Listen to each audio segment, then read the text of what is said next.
All right. Hello, everyone. Welcome to the first edition of A Sip of Knowledge of 2022 with Marty Duffy, Liz Rhoades, and Lew Bryson. New year, same cast. But this week, a special guest, Rick Edwards, who I will let your host give a more formal introduction to in just a moment.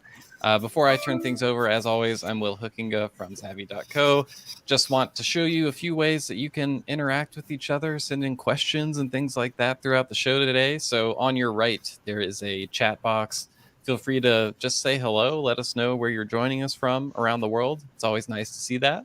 If you have a question for Rick or for any of your hosts at any point, there's a little button at the bottom of your screen that says Ask a Question. So just click that button, type your question, send it in. I'll be keeping an eye out for those throughout the show. And last but not least, feel free to invite your friends to join us. There's a share button at the top that makes it easy to do that. But with that out of the way, Marty, Liz, Lew, the show is yours. Thanks there, Will.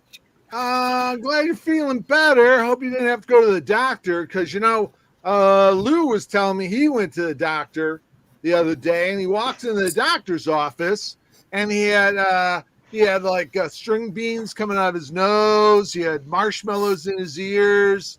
He had like a banana coming out of his butt. And he walks in and he goes, "Doc, I feel horrible." And Doc says, "I can see what's wrong right now. You're not eating right." So there you go. Hi, everybody, and welcome to our first show of 2022. Oh, my God. It feels just like 2021 for some reason. Hasn't changed a bit. Isn't 2022 pronounced 2020? Rick, you're not supposed to talk yet. You're not supposed to talk.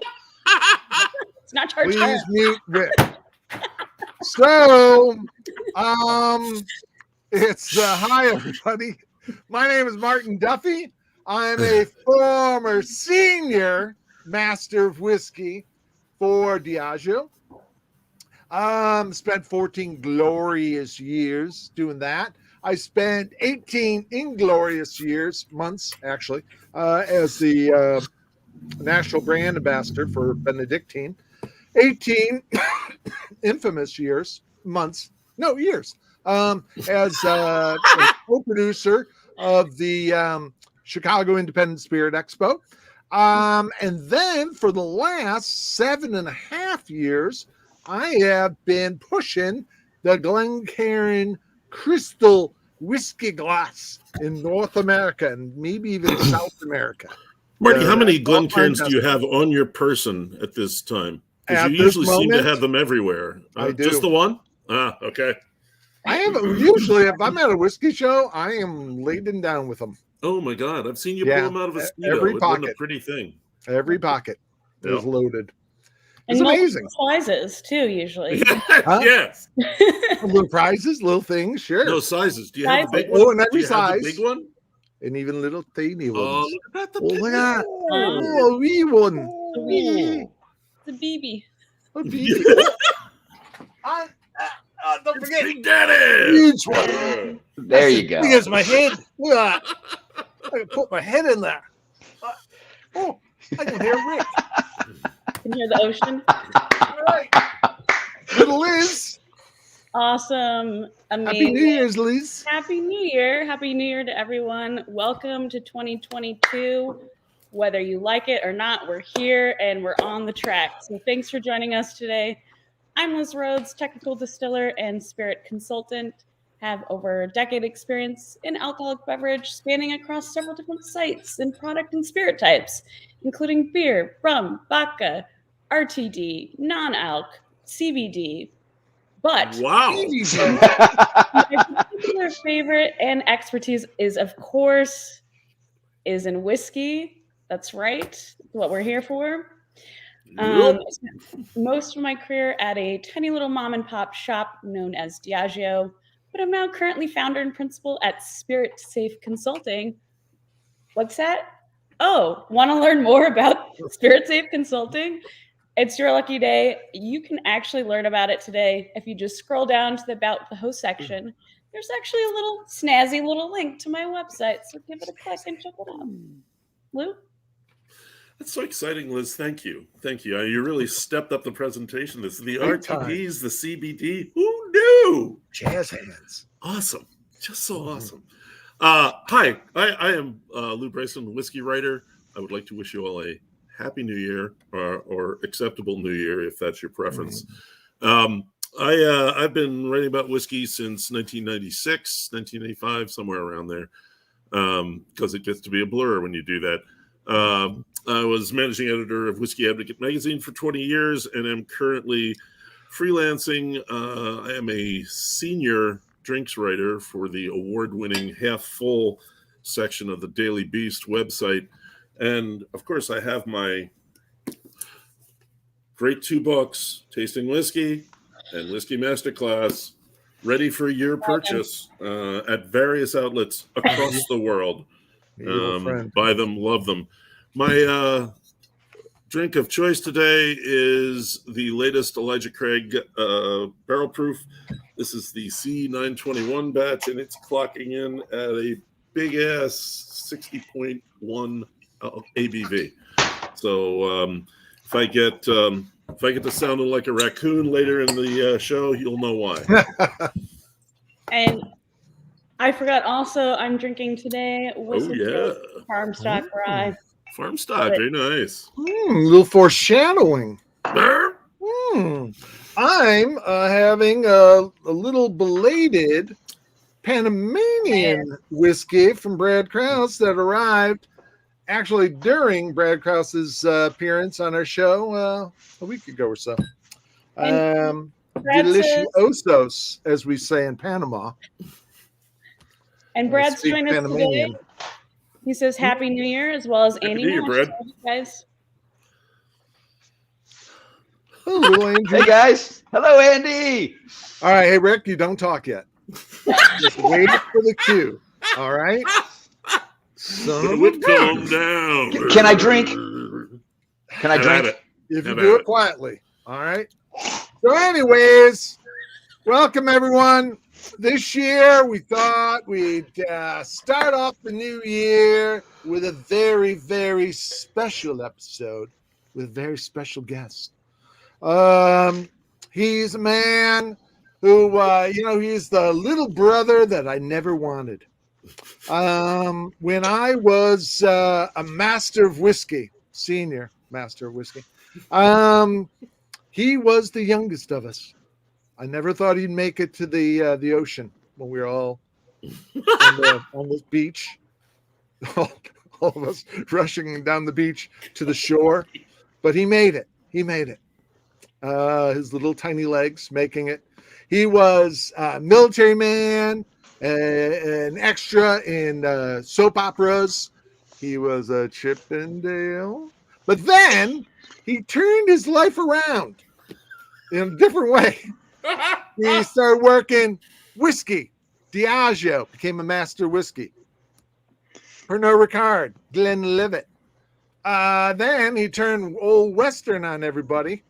Turned his back on the Scots. They have not forgotten that, Rick. That's and started working for Stranahan, Colorado Whiskey. He's a man about town and can grow a beard at a moment's notice. He is Rick Edwards, everybody. Hi, Rickles. Yeah, how are you, little fellow? You're the consummate brand ambassador.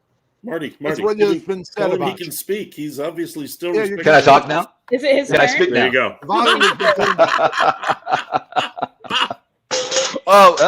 There goes the dog bowl. That was my dog's food and water. Just went everywhere. That's wait for your cue. Oh wow! Well, thank you for that. Thank you for that introduction. I love it. Happy New Year, everyone. As I was going to say earlier, isn't 2022 pronounced 2022? Also, it's kind of, hopefully we're going to get out of some of this. But happy that you guys invited me onto your wonderful show. Liz, hello. Lou, good to see you. Marty, nice to meet you. Marty and I go back many. Saved Rick's life in a number of different military conflicts. That's right. Yes, he was my battle buddy. picking them up, wrapping them up in swaddling cloth, and carrying them out of military conflicts. As I was kicking and screaming. Rickles, why don't you regale us with your life, your adulthood, how you got from there to here? I mean, you were in the military, and so why don't we start from getting out of the military? How, what led you getting out of the military into the whiskey industry? What Marty, it all started in the summer of 1969 when wow. We're gonna go way back. Tell that story. During the Tet Offensive? Yes, offensive? It was a lot older than I thought. Right after the Vietnam War. No, actually, I joined the military in high school. So I joined the Army in 1986. I spent 6 years in the Army. Got out of the military in 1992.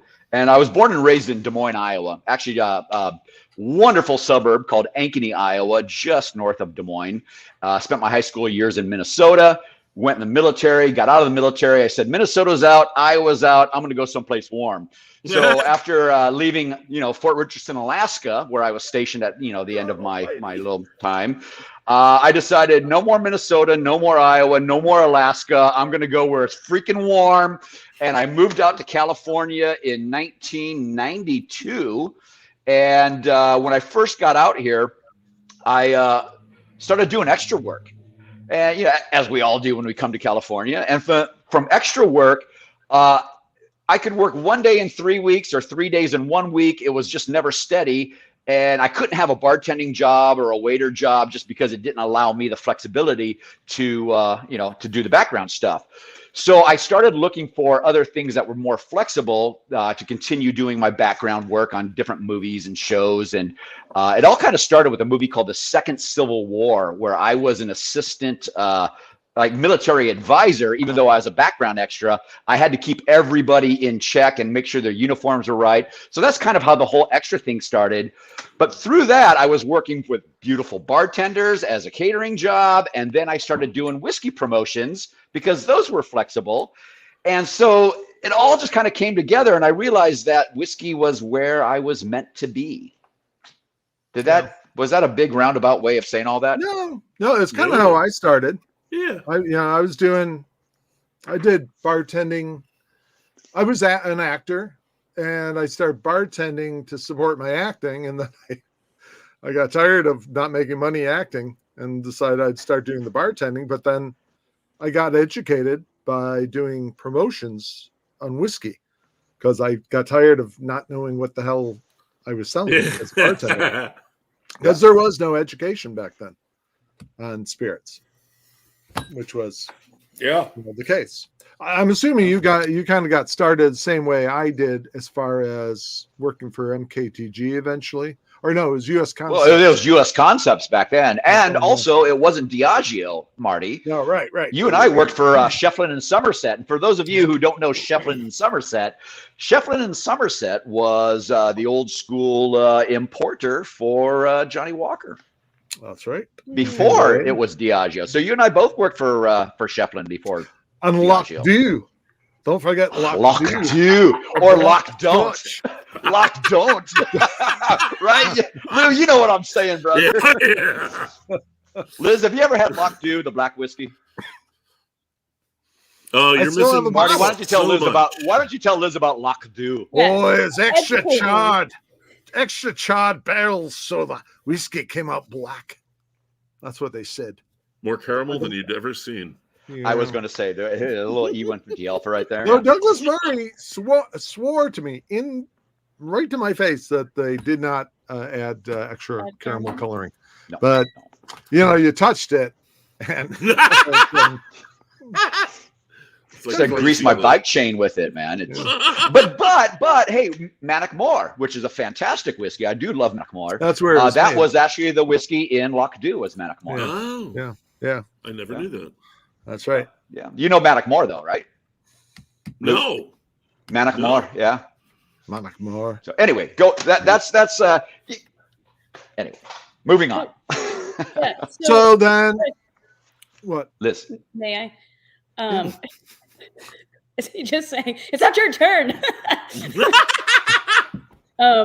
Rick, so I'm curious, just circling back, you landed on whiskey and you said, figured out this is where I need to be. Was there any specific thing about whiskey that you're like, I'm here, I've arrived? This is what I want to do. Was there an Great epiphany question. at some point? There definitely was an epiphany. I think coming to California with starry eyes and wanting to kind of work in Hollywood and on pictures, I just realized it wasn't in the cards, and it was just kind of going like this. And with all the other auxiliary jobs that I had, like beautiful bartenders, which, by the way, let's make it very clear right off the bat, I have never, ever in my life been a bartender. I've never worked behind the bar. I've never been a bartender, but I've played one on television many times. Yeah. So I was a bartender on Beverly Hills 90210, which the Peach Pit After Dark. If anybody's listening that remember the Peach Pit After Dark, I was the bartender on that show, which led me to becoming the bartender on Melrose Place at Kyle's restaurant. Again, played a bartender, never bartended. Then I got on Young and the Restless, where I spent almost, 9 years on Young and the Restless as the bartender. And a few other shows that I did. I was the piano player on Sybil, and I was the bartender on Happy Hour, which was an old sitcom. But I never actually poured a drink in my life, like for business. Wow. So with all the background work of doing that and doing catering stuff, I just realized through Evan Kadanak, which I actually want to touch base on Evan and his influence on me, and Gregor as well. Hi, Gregor, if you're watching, which you're probably not, but I love you anyway. That was my epiphany, Liz. When Evan Kadanak first trained me back in 1996, just as we were launching Johnny Walker Gold Label in 96, this is even before the Kilted Clan. I was just doing promos, and Evan had said something to me, and he's like, I see a future in this for you. And to hear that from Evan Kadanak, and just organically, as if you knew Evan and how passionate he was, he's like, I see a future in this. I realized I was better at this than anything else I've ever done in my life. And I think at that time, I realized I might have a career here in whiskey. So let's put all my starry eyes and my big, Hollywood dreams aside. I knew I didn't want to go back in the military. And people always ask me, how did you get into whiskey? And my common response is I stumbled into it. And Liz, I'll probably stumble out of it, if you know what I mean. We're going to stumble in, we're going to stumble out. Rick was in a documentary that John Cleese did about the human face. And I think you can find it on YouTube. There's a number of them that he did. But I remember seeing it on the Discovery Channel, I think. And it was right before we all auditioned in New York for the full-time positions. Or I think we were going out for the mentor events. And so they're selecting a handful of us to start doing these nationwide events. And I think that was the first time I met you, Rick, and I recognized you from the show. I go, oh my God. And the reason I recognized you is because there's a talent agent who supposed to appraise all these different people and told Rick he was too pretty to ever be a leading man. I thought, she did say that. Yeah. She said, she was like, you're too pretty. I would not cast you because you're not believable. And I was like, well, that's just my acting. It was Molly Finn. Molly Finn, legendary casting director, actually casted the whole show for Titanic, Leo DiCaprio and those stuff like that. But she had said, come back and see me when you're a little more aged, weathered, and a few scars on your face, which ironically, I got a few scars on my face about a decade later. So that was my car accident. For those of you who didn't know, I was in a horrible, horrible car accident in 2003. As we started Masters of Whiskey, the Mold Advocate course. Or was that 2001? Was it 2001 or 2003? It was 2002, like November, December, because you came right out of the hospital bed and went to Scotland for the Oh, malt yeah, etiquette hand course. bandaged up and everything, That's man. right. So for those of you who have ever wondered what this thing is, that is not a birthmark there. That is basically what's left of my hand from the car accident. And, basically big old stitches in my face. You remember that? How much pain I was in and how much whiskey I drank to numb the pain? We laughed at it. Still today. It always looked like you were just carrying around a big piece of roast beef in your hand. Yeah. I remember my boy. We were making pizzas one day, and my boy took a pepperoni and slapped it on the palm. He's like, "Look, I'm you." I'm like, "Thanks, dude. Thanks a lot, man. You little shit." Who just turned 30 years old this year. Wow. Oh, wow. Wait, now you say your boy? Like you have a son? Yeah, not my. So Alex is not my son. He's my boy. He's. I've raised him since I've been in his life since he was 3 years old. Anyway, that's another topic, dude. Let's not get personal. All right, let's not get too personal. You're the one that brought up my boy. Not to All mention right, the whole roast beef in the palm of the hand thing was Yeah, pepperonis. Whatever. All right, this is going south All right, really so quick. now, Isn't it? you were with Diageo for how many years there, fella? So I Part-time, started in full-time? '96 and I left 2006. So, but you asked me how long was I with Diageo? Well, I was with Johnny honestly, Walker. I was with Johnny Walker for 10 years. Yeah. So 96 to 2006 for Johnny Walker in the classic malts. Then I did some local work for Glenmorangie and Ardbeg. I was trained by Bill Lumsden and Eunice Graham. I worked for Glenfiddich and the Balvenie. Got trained by Brian and Ian Miller.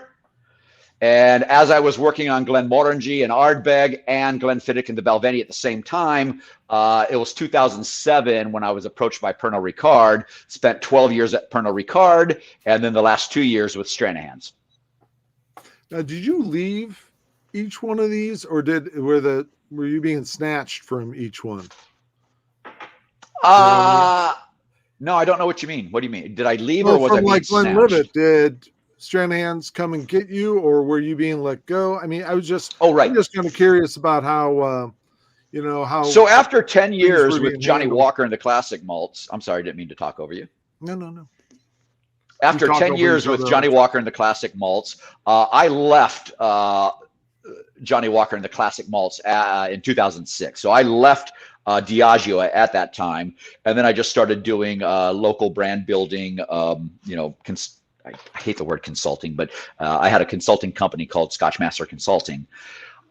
So that's when I was working with those guys, but it wasn't a contracted job. So I was just kind of working here, working there, doing events, doing stuff. And then Pernod Ricard approached me in 2007, October of 2007, and that's when they're like, "Hey, we want to interview you." I flew to New York, interviewed with Pernod, got the job, and then in 2000, God, when did I leave Pernod Ricard, guys? I don't even remember. 2019, I left Pernod Ricard, and I didn't leave. And I didn't get fired, but what happened was they were bringing everybody in house, and myself, Craig Vaught, we both were let go. Ironically, we were the only two people over 50. I'm sure that's a coincidence. It's just a coincidence. But so me and Craig did not get hired back on into the distillers selection. And then Frank Biscup, which is in Canada, he had retired that same year. Moving on. But then Stranahan's, I mean, you got picked up by Stranahan's. How much time passed after leaving? So it was about 9 months, I think. And in the 9 months really? between, 9 months between leaving Pernod Ricard and it was Andy Nash. And by the way, Andy, if you're listening, thank you so much. Thank you so much for the opportunity. And I'm going to break a little news to everybody. As of December 31st, I am not the national ambassador for Stranahan's any longer. The position has dissolved into a trade advocacy position in New York. So I'm not moving to New York. I'm going to stay right here in Southern California where it's nice and warm. But Andy, thank you so much for all the support and the love and the opportunity to be back in the game. What happened was I joined Proximo and GMR with with the Stranahan's in February of 2020, and 1 month later, COVID hit, and that kind of grounded me in the sense of I wasn't able to travel as much as a national ambassador should be traveling. And so with COVID in 2020, 2021, I was more at home in the LA market than I was out, traveling across the states. But there's about a 9-month window there. I interviewed with the Dalmore. At that time, I had talked to a couple other distilleries, and then Andy was gracious enough to say, "We'll take you." Well, now that you've left Stranahan's, do you have to turn in the beard and all the Western stuff? I honestly, to be honest, I think the beard and the Western stuff was not a Stranahan's thing. It was a Rick Edwards thing. That was more of a me thing. In fact, Mindy Dillon, our brand manager for Stranahan's, she had even expressed to me several times, like, "Hey, we really want to steer away from that whole Western kind of cowboy thing. We want to." And you guys, one thing about Stranahan's, and it's a fantastic brand, and what Mindy and Andy are doing with it, and what Owen is doing, Owen Martin, our head distiller at the distillery, I will definitely say this: keep an eye on Stranahan's, because this distillery is just moving like gangbusters. All new packaging, the new snowflakes, the new distillery releases, the cask thieves, everything that Owen is doing at the distillery, and everything that Andy and Mindy are doing with the brand. Watch out for Stranahan's, because they are going to kick the doors down, man. We've got some really cool stuff coming down. They have some really cool stuff. And especially with all the American single malt movement going on. Mm-hmm. Right? Well, you got to understand. I mean, Stranahan's was the pioneer of that American single malt distillery. It was the first distillery in Colorado since Prohibition. They kind of defined that American malt whiskey. So, anyway, moving on. Out ahead, that's for sure. Yeah. Yeah. So what do you?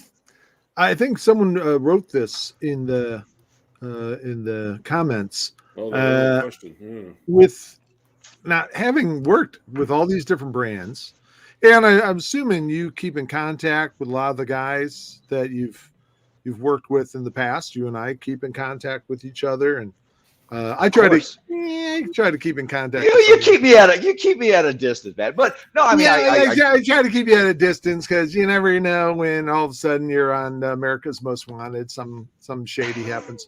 But what do you see? What do you see the future of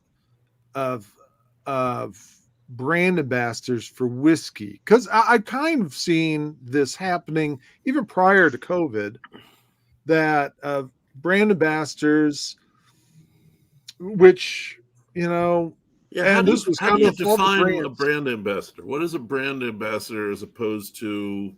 Well, you know what, Lew? This is a good question, because when Rick and I got started, and the Masters of Whiskey were the first American brand ambassadors, as far as I knew. I mean, there were Evan and the guys coming over from Scotland. They were brand ambassadors. Those are the first guys I ever saw. The first guys who ever taught us as bartenders, anyways, on spirits. But when we first started, I was thrown out in the market after they kind of trained us. They trained us on the brands, but they didn't train us on what to do. So January 2nd of 2003, they said, "All right, got in the market, got out there and do what? What do you want me to do? What am I supposed to do?" And so luckily I had a woman, Rachel Moorhead, who was great. She worked for Shefflin, and she was able to set me up with a bunch of work wits. That kind of kick-started things for me. But I don't know about the other guys. I don't know how they, if they were as lucky as I was. What's a work with? But what a ride with is. What's a work with? The same thing. A ride along. Ride with, work with. Yeah. Gotcha. So you there was no definition of a brand ambassador. And, eventually I started seeing guys after, 10, 15 years, some guys for some brands, all they ever did, they might do a couple of work wits, but they didn't do any reporting. They didn't do any, they basically just do consumer events. That was about it. Other guys, we had Jake Kuki on with Starward. Yeah. Now, Jake is a little more involved because he's really a one-man band here in the U.S. So he has to be a little more of a brand manager in some ways. And that's where I really see the role going, where you're doing staff trainings, you're doing consumer events, you're doing the in-store samplings, you're doing lots of stuff. Right? Yeah, you're doing the education bit, but you're also dealing with distributors. So you're doing the brand manager. And that's where I really see a lot of that going. We started as Masters of Whiskey. We were doing just the, hi. Hey, I'm going to go do an event tonight for 200 people. Woohoo! I'm going to do a dinner. Yay! Pay good money just to really drink and eat. Yay! Oh, and travel. But eventually they gave us reports, and we had to do What? Yeah, Paperwork, expenses, and all this other stuff. And some people liked it, and some people didn't. And when you're saying paperwork, you mean like expense reports or not only expense reports? It's called accountability. We had to prove and show accountability. We had to do what are they called? What was the shit? There's a term for it.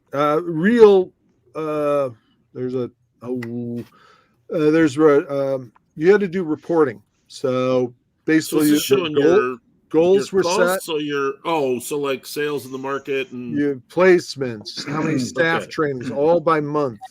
And you were expected to reach these goals. Mark, so it was basically almost that was not the industry when you and I started, man. No, it was completely when you and I started, it was the journey of taste. It was the nights of passage. It was a traveling show. It was a multi-million-dollar production where we would fly into cities and get picked up at the airport and brought to the venue, and there was sound and audio and big screens behind us, and we were basically distillery liaisons. And I love that word, because when you said what is a brand ambassador, that title, that term, I think has changed so much over the last 25 years. Yeah. And what it was then was you were the distillery liaison. You were the face of the brand. And we would do these traveling shows throughout the United States with, audio and video and music and, bands playing and all this really cool activity of being on stage. And I think over the years, looking upon, I'm searching for words right now, looking upon the ROI and the return on investment is what we're investing into these brand ambassadors. Are the brands actually getting back worth what they're putting in? Yeah. Because, we're getting paid pretty good money to basically be rock stars of the whiskey circuit. Yeah. And all of a sudden it has now become, we need to show some results here. We were given headshots, and plus some of those at Talisker, in the warehouse. In the warehouse. Plus they were taking us on the Classic Malt cruise, a week-long cruise along the west coast of Scotland on a schooner. By the way, this is what I've got going on right now. Oh, look at that! 25-year-old to celebrate my 25th year in the industry. Yeah. Anyway, go on. You were saying. But yeah, I mean, nowadays too, you have brand ambassadors now for the small brands, and they don't have the.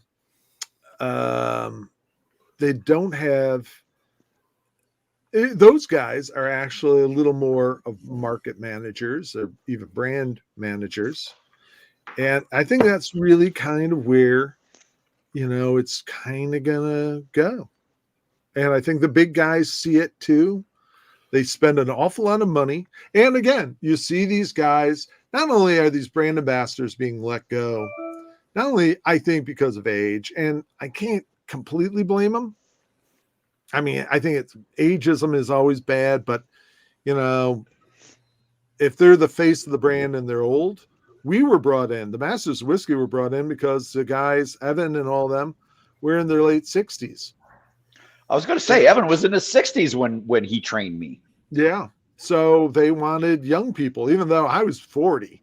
So I was already out of the demographic. Rick was much younger than that, brother. Rick was the only guy. Rick was the only guy in the real demographics. I think him and maybe one or two others were actually in the chosen demographic of 25 to 35. That is, so you're saying that would fluctuate though per brand. Like if there was a luxury Liz? brand that might be in an older demographic versus it's always basically 25 to 35. Because you always want to aim younger. You want to get younger people because then you got them for the next 25 years, hopefully. Yeah, and even luxury brands, there's a hell of a lot of young people out there with a hell of a lot of money. Yeah. And older people stop drinking because they get ailments. Paying big money for older whiskey. That's, I mean, I know in craft beer, which I still definitely have a foot in, people are still paying $25, $30 for a 4-pack, and really, why are you doing that? But they do, and it's priorities, and it's what's I think it's what's still driving the market, and it's definitely doing it in whiskey as well. I can't believe the prices some of these people just pay without it, like for an everyday drinker, they call it, and they're talking about an $80 bottle. Yeah. But the thing with the brand ambassadors, especially the masters of whiskey, I think I mentioned this before. When we first started, Rick and myself and Steve Beal, Spike McClure in New York, Marcy Reader's horse. Spike just had a birthday and an anniversary. Yes. Yeah. Oh, wow. Happy birthday, Spike. Happy anniversary. Marcy down in Florida. Brad Jarvis in Boston. The Gray Seal himself, James McCartney down in Dallas. We were doing these Johnny Walker mentor events. Johnny Walker was lagging in sales behind Chivas. Now, Chivas. Oh, Chivas in the rear view. Yeah.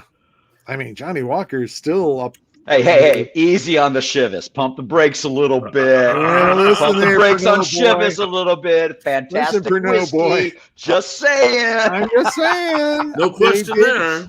But isn't it great that I went from Johnny Walker to Chivas Regal, and I don't know if that's great. So how do you make that shift? Yeah. Huh? What's that? Yeah. How do you make that shift? What do you mean? How do I make the shift? No. I mean, as a representative, I don't know. I don't want to say as a person. It implies there's something wrong with it. I want to know about the mechanics of it. What do you do? How do you? Right, Lew. Let me answer your question. You never burn a bridge, ever. Don't talk shit about brands. I'm sorry, can I say that on this podcast? You don't talk smack about brands. Here's how you make a shift. You have knowledge, you have tenure, you become a person in the industry, and the first time you start talking smack about another brand, you've already buried yourself. And the change just happens is you get more training, you get new training, you meet more people, you make new friends, and all of a sudden you just have this growth and you start expanding into this whiskey universe. That's how you make the change, man. Just don't ever, bastardize or talk down about any other brands, that, especially ones that you've worked for, man, because you were a part of that family. And when I say family, we talk about the Johnny Walker family. We talk about, Royal Salute and Chivas Regal as a family.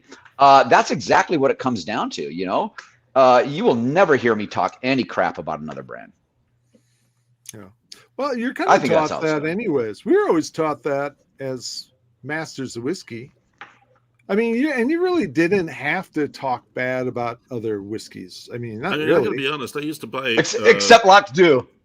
Yeah. Well, that was our whiskey. That when you were saying that. And actually, I never talked bad about Lock Do then or now. I mean, you talk about it being a little funky, but I didn't. I thought it was what it was. That's all it was. I have a quick follow-up question with that. So on the flip side, did you ever get flack for going to a competitor brand? Yeah. Yes, I have. Oh my God.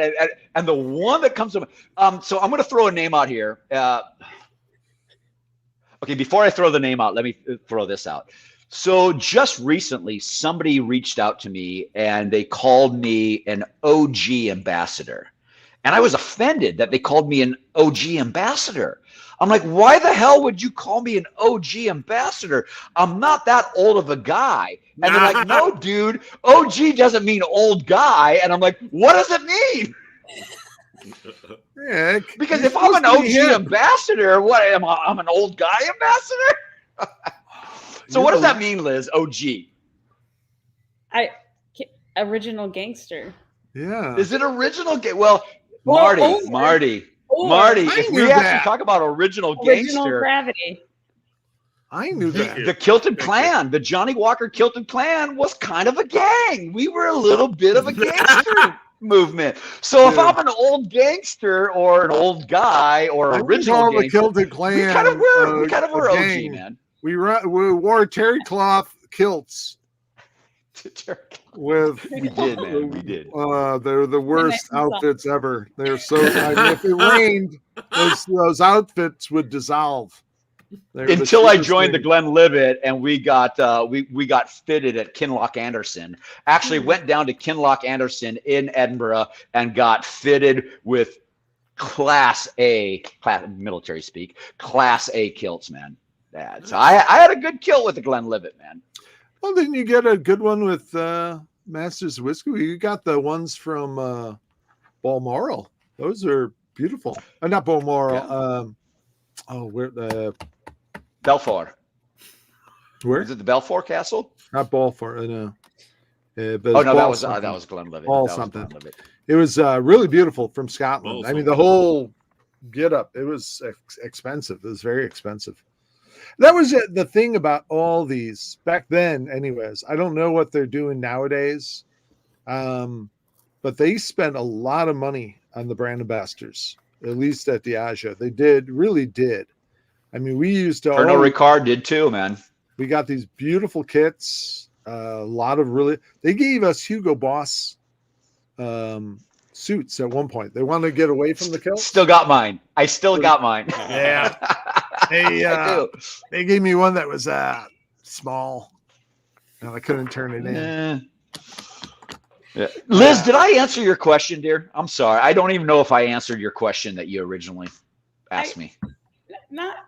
Not really, but I mean, this has been fun. Yeah.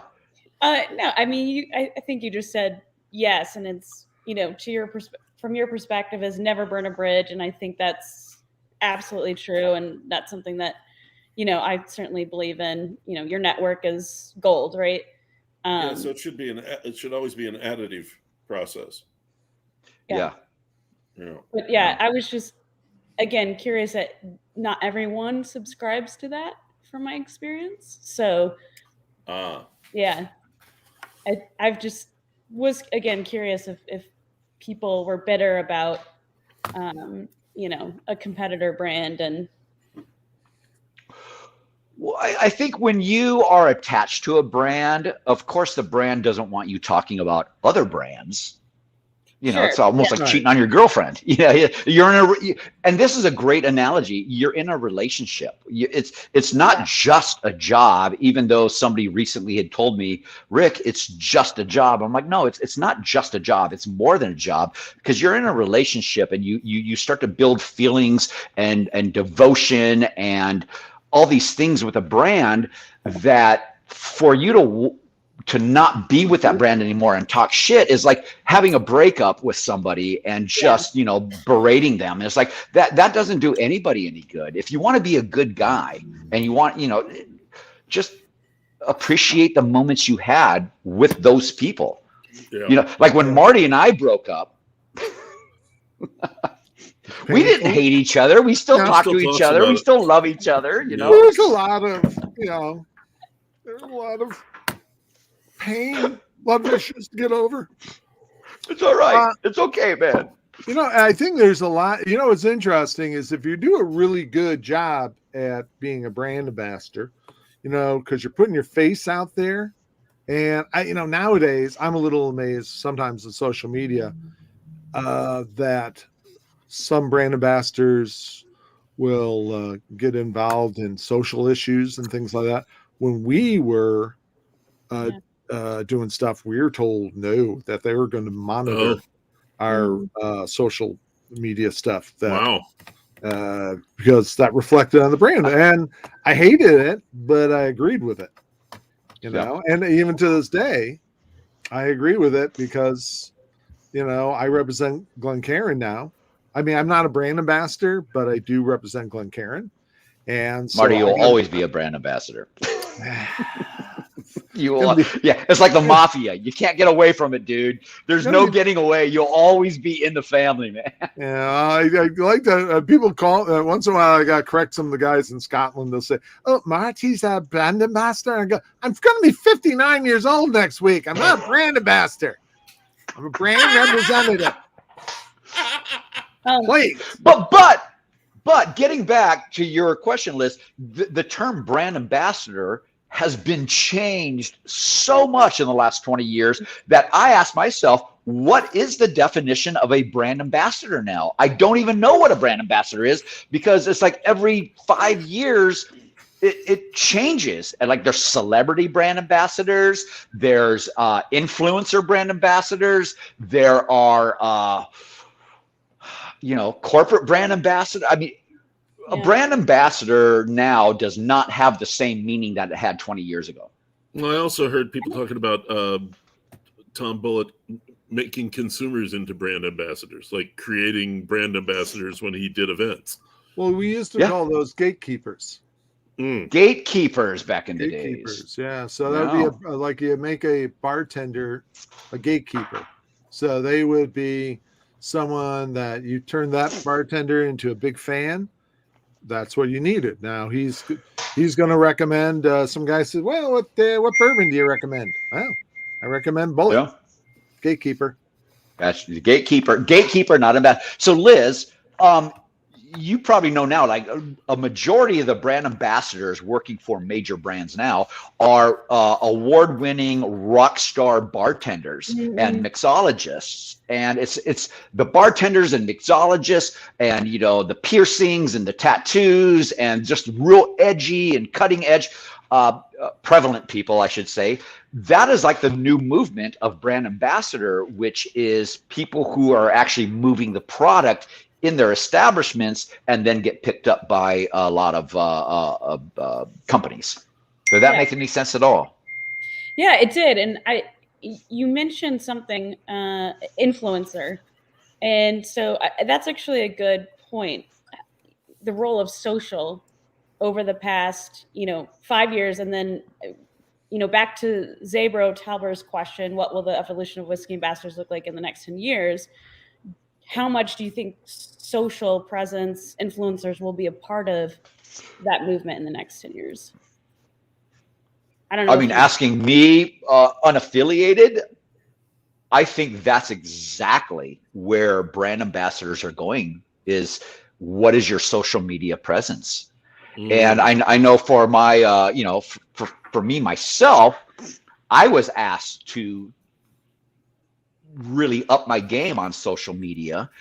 But also, if you follow my social media page or my Instagram or my Facebook, nobody wants to look at a bunch of bottle shots and bar menus. Like if you're following me at Single Malt Rick, you don't want to see a bunch of menu placements and a bunch.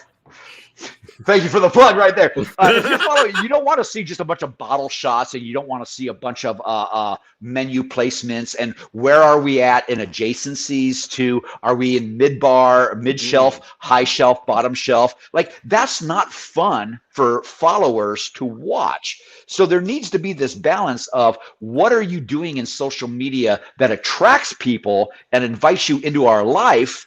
A little bit of my life, like I'm into rock and roll, I'm into cars, I've got a slew of old vintage cars. I want people to know me as me and not just posting bottle shots of crap. Oh no, And then- but of course, yeah. Go ahead, Liz. Oh, sorry. My last thought. Sorry, I'll turn it over to you. Just Last thought. around like the genuine piece, like consumers wanting genuine, stories, genuine people, something that they can relate to or sink their teeth in, fluff. And I don't know if that's transition again. I'm just reflecting back to your earlier stories, both Marty and Rick, about these, lavish events and parties and the bands and the circus and, is that a bit of the movement too to social and wanting to know Rick? Nobody wants to know Rick. Nobody gives a shit about Rick. No, honestly, I don't know, Marty. How would you answer that? I think there needs to be throw something in that's been kind of percolating while we've been talking. We were talking Lou? about ROI and these big expenses and accountability, and yet at the same time, we really briefly just said Chivas is in the rear view. Isn't that ROI? No, I mean that Johnny Walker put the gas to it. At the same time, you guys were doing. I mean, I know in Philadelphia at that time, there were like tastings on boats and big parties going out in the Delaware. And I mean, did that work essentially? Well, sometimes they did, and sometimes they didn't. I think it did. Okay. No, I thought it did. I think what happened was, with Johnny Walker, what I thought they did, because I would attend both the Chivas started doing the exact same thing Johnny Walker did, but like a year or two later, a couple of years later, with Jeremy Bell. Yeah, I think with Jeremy Bell, that was really the first Chivas ambassador. Was Jeremy Bell? Yeah, and Jeremy Bell was really a comedian. He was a great guy. He was very entertaining. Funny as shit. He actually kicked us out of one of his presentations. Wow, really? He's like, "You're Johnny Walker. Get the fuck out of here." I went out drinking with him afterwards, and he was a nice guy. But I mean, he didn't really know much about. He wasn't very knowledgeable about whiskey. But then he didn't have to be. That wasn't his job. He was a presenter, and that's what they hired him. And he had a bagpipe, and he told a lot of jokes, and they still inducted him into the Keepers of the Quake. But he was the thing was, I looked at his crowd, and you know what they were doing, though? What they did was that they did a comparison tasting of Chivas against Johnny Walker Black and Talisker against Chivas and was it Eberlour? Right? Eberlour was there. Yeah. So, and I thought, and he was going, "Oh, Talisker smoky, oh bad," and Aberlour sweet, and it's like, why are you doing that? Don't do that. Sorry, what's that? That's bad. Because you never saw that. You do Johnny Walker, they do a deconstruction of Johnny Walker Black. They use their own single malts, and that's what you did. Because I would overhear people saying, "Oh, I kind of like Johnny Walker Black. It tastes good." You were selling Johnny Walker Black at your own events.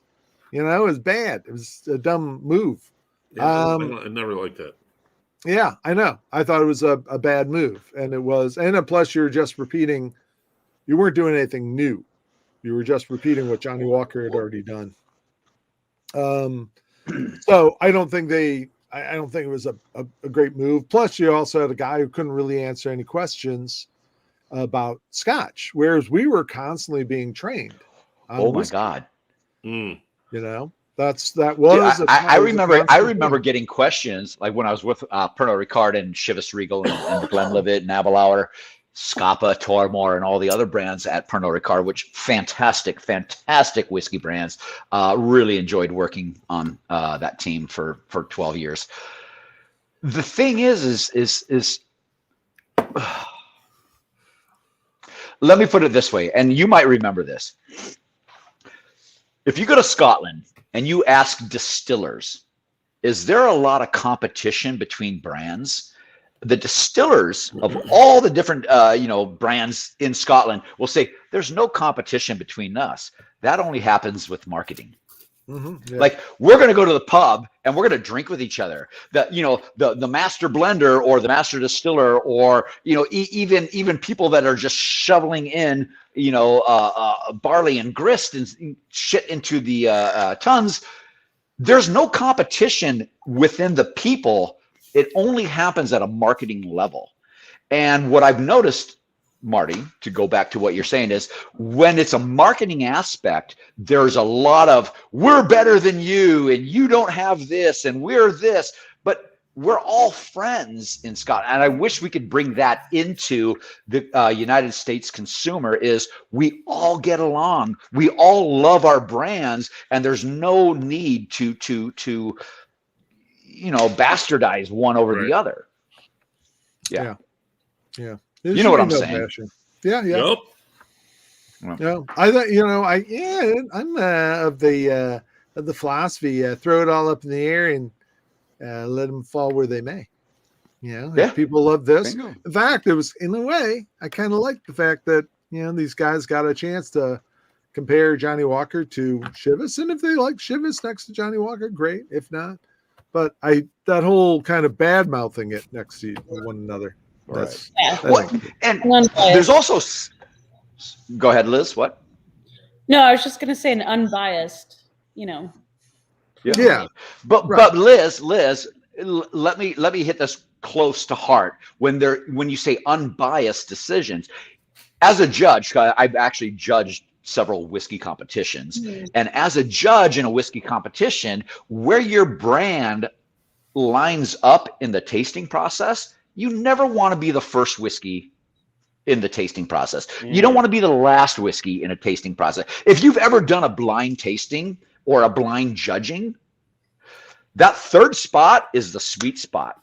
So even the unbiased thing that you're talking about, Liz, in competitions, blind competitions, they're still biased, because if we put your whiskey in position number 3 out of 5, you're going to get the sweet spot as opposed to number 1 or number 5. Number 5, you're already blown out. Number 1, you're just being bombarded. So that even happens in blind judging. And Lou, you've done blind judging. Liz, you've done blind judging. Yeah. Marty, I don't know. You're kind of new. Maybe you've done blind judgings before. But there is a bias that happens in blindness. There's ways around that, though, Rickles. There's ways. Yeah, I'm actually on a not a committee, but a task group with a statewide beer judging competition right now, and that's what we're working on. We're trying to figure out how to level that more. Right now, I'm dealing with preliminary flights. What do you do? I mean, because I've done this, I've run into this. You get a preliminary flight where there are not 3 whiskeys you want to pass on to the next flight. They're just not doing it. And then the next one, you've got 6. The hell do you do? Yeah. In the same category, right, Lou? Yeah. It makes me nuts. But short of prejudging before you preliminary, I don't know what to do. I don't know how to. Yeah. Basketball's so easy, right? You also have that pre-test, what do they call it? When you go to BTI, they always give you a spirit to have beforehand, before you actually judge anything. You have just to acclimate your palate and just because that first whiskey is always going to be too much. Well, sometimes it's not whiskey. No. I think he means the first whiskey in the actual judging, so you get a spirit beforehand. But usually too, they'll put in a progression. They'll have obviously leave higher spirits to the higher proof spirits to the end, and leave all. But I've done the CSA where the category is like 120 and up. It's really sucks. Vodka. I got stuck at CSA. I was stuck at the vodka table. Oh my God! Tried to write a bunch of notes about vodka. Oh my God! Oh no! I got one for you. So, Marty, sorry. No, Marty's leaving. I'm sorry, Marty. I'm sorry. Go ahead, man. No, mister. Go ahead. So when I was on Stranahan's for the last 2 years, like a freaking married couple. Oh, Marty and I, absolutely, bro, absolutely, yeah. There's just it's But we have that history, Marty. Yeah. Marty Dumphrey. We have that history together.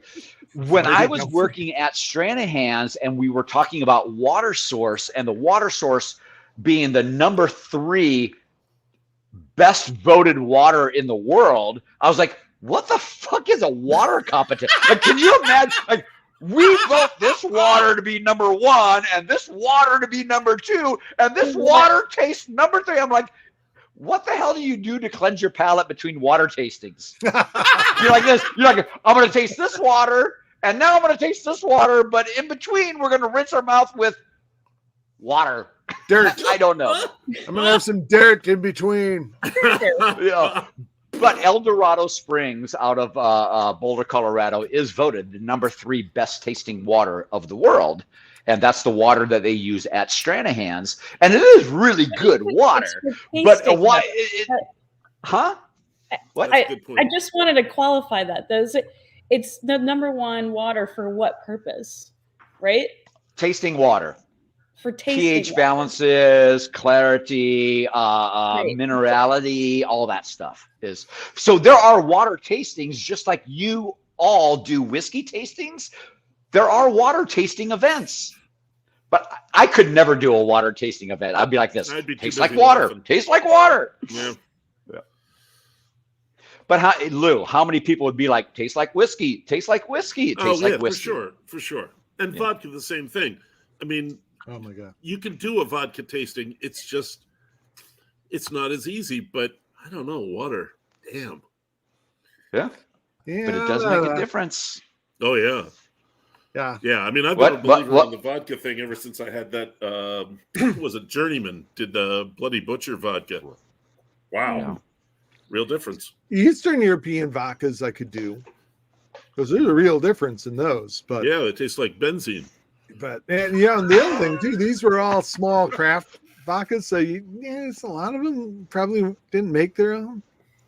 Yeah. So you might have been That's also tasting the exact same vodka. Yeah. You know what I mean? Speaking See, of gang. taste weird things, my Uh-oh. I had an internship in undergrad, and I worked at Slim Jim. Oh God! Wait, Slim Jim snap into it? Did you meet that wrestler guy? At like Wow. 9:00 in the morning. Oh my God! What was that guy? Did he die? That big wrestler guy? Macho. Slim Jim. No, you're thinking of Roddy Piper.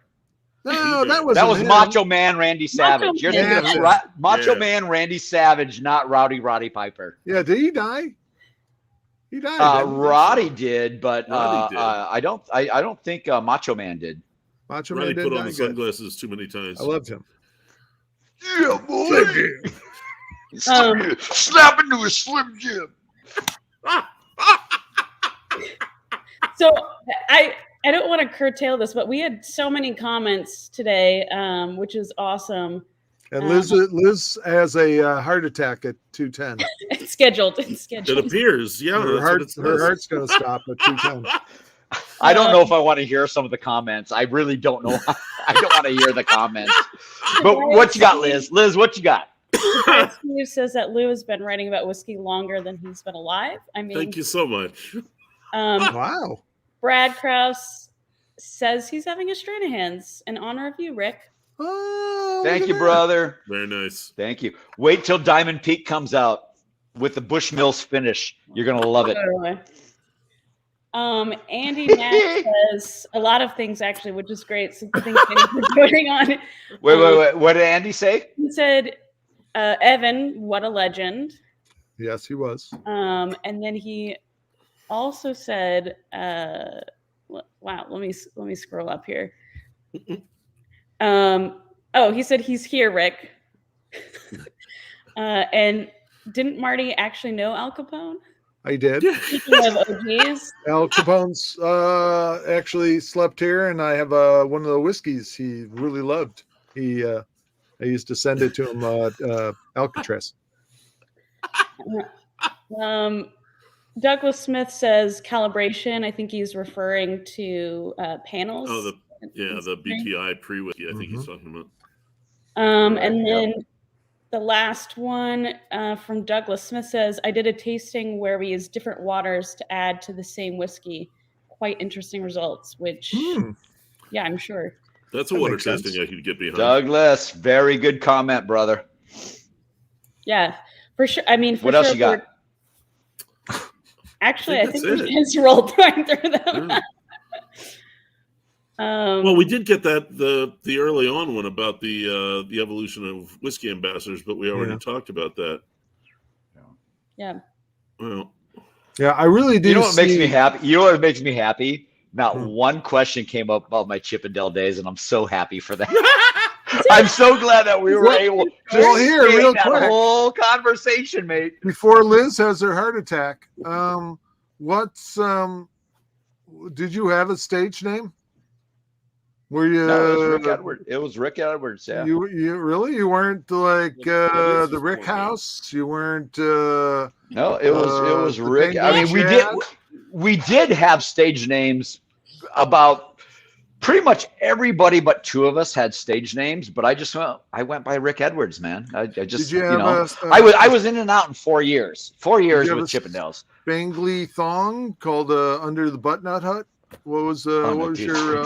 Dude, you want to hear the best, Marty? The best was, so I played the construction worker. And let me tell you one thing, guys. The amount of what do you call it when you pull the rug out of somebody? Pranks. The amount of pranks that we pulled on each other. I remember being the construction worker. This is before the 20th anniversary of Chippendales. I was a construction worker, so I had gloves and a tool belt and a cut-off flannel shirt and these old, Velcro jeans that I could rip off. But my first night out as a performer for Chippendales, they decided to line my hard hat, my Chippendale construction hard, with black shoe polish. And so they lined the shoe polish. So here I am. I come out on stage and I got this helmet and I take the helmet off, right? And I throw the helmet to the crowd and I'm just doing all of this. And I got this fucking black stripe and everybody's looking at me and they're pointing at me and they're like, yeah. And I'm like, yeah, baby. And they're like, yeah. And I'm like, yeah, baby. And they're like, no, you got a big black band around your head. Dude, I could write a book on the number of pranks that we played. Not only pranks, we had the FBI pull our tour bus over thinking we were bank robbers because we had all this cash that we would take to the banks and trade cash. Dude, my first year, I probably shouldn't say this because the IRS is listening. My first year out at age 24, I was making $90,000 a year cash, not oh my God, taxed. And you might not. By the way, the IRS is now going to contact me, right? Well, 7 years ago. No big deal. Rick, you don't know this, but Lew was originally from Australia and was with Thunder from Down Under in Vegas. Thunder Down Under, baby. Yeah. I didn't even know that. That's amazing. Well, a lot of your youth was a blur. Oh, yeah, it's under the ban. Yeah. But yeah, it was Australian Thunder from Down Under in Vegas. And that's why I see that. I mean, look at Lew, you and I, we're like twins, bro. Yeah. We're twins, you know? Let it flow. All right, guys. So, hey, Liz is only thank you for having me on your show, you guys. Seconds away from her heart attack. Yeah, thanks for having me on the show. It was fun. Absolutely, and we had fun as well. So thank you so much, Rick, for joining us for our first show of 2022. Woo-hoo. 2022. Yeah. Also, yeah. Remember, everybody, you can see all of our shows, even the last 2 years, on Zavvy.co and on YouTube. Boom. Under a sip of knowledge. Check it out. Look for it. Go back and get the good Do ones. I need a man bun? No. No one needs a man bun, Rick. I'll cut Liz off here because of special purposes. That's right. Yeah. Next week, we're going to be talking to Liz. We're going That's to be right. talking to the people from Whistle Pig. And where are you, Liz? I am indeed at Whistle Pig. So I will be here next week, and we'll have the woman of Whistle Pig Woman in Whiskey right here at Whistle Pig next Yeah. week. Come back. We're gonna be talking all things rye and local, right? And we're gonna talk about the farm, right? I'm sure we will. I'm sure we will. Down on the farm. So that'll be fun. We got to run because Liz is going to apparently have a heart attack. Yeah. So she's gonna have a quick heart attack. Rick, thank you. Thank you so much. Thanks, Rick. That was fun. Liz, Lou, thank you so much. Marty, we'll talk soon, brother. All right, Rickles. Cheers. Be good. Thanks, little buddy. Take care, Bye. guys. Bye-bye. Bye, guys.